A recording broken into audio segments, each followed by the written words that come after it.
un BTS NRC et un bac pro vente.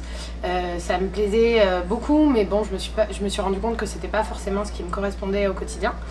Donc j'ai décidé de faire un service civique juste après mon BTS pour essayer de me chercher un peu plus sur qui j'étais, ce que je voulais faire. Et j'ai été chargée de communication dans une compagnie de théâtre. Ça a vraiment été la plus belle expérience pour moi parce que j'ai appris beaucoup de choses, parce qu'on travaille pour de vrai et ça m'était pas arrivé. Et après ce service civique là, donc j'ai découvert que la communication et notamment le digital, puisque déjà à l'époque on travaillait que sur les réseaux sociaux, ça me plaisait beaucoup, donc je me suis dit je vais me diriger vers des études autour du digital.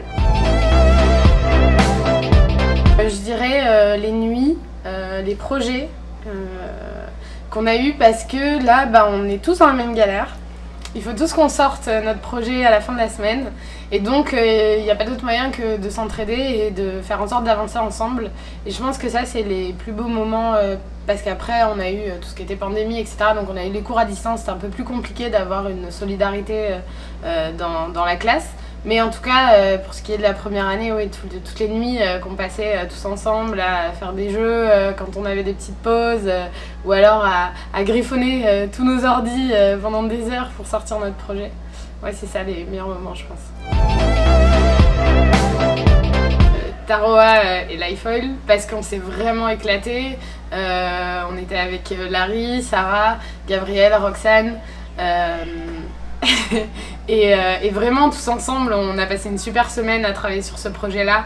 On était très contents de notre travail, et je dirais aussi Veolia parce que ça a été un beau travail d'équipe, et faire des projets à 17, je pense pas que ça se fait tous les jours, c'est très compliqué, et on était hyper contents du retour de la mairie de Bordeaux et de Louis Fargue, donc je pense que ces deux projets sont les meilleurs. Je fais connaître une entreprise sur internet. Voilà ce que je dirais aux gens. Alors du coup moi je suis chargée de communication digitale, donc je m'occupe principalement des réseaux sociaux de l'entreprise dans laquelle je travaille, qui est la compagnie fiduciaire. Donc la gestion de tous les réseaux, et je m'occupe aussi des partenariats qu'on a avec d'autres entreprises. Et je m'occupe aussi de l'événementiel, de la partie événementielle. Donc c'est un groupe, donc on a plusieurs marques, donc je m'occupe aussi de ces mêmes tâches-là auprès des différentes marques du groupe. Le stress de poster sur les réseaux sociaux. Alors même si je fais ça pour tous les réseaux de mon entreprise, je trouve ça vraiment stressant, le moment où on programme, etc.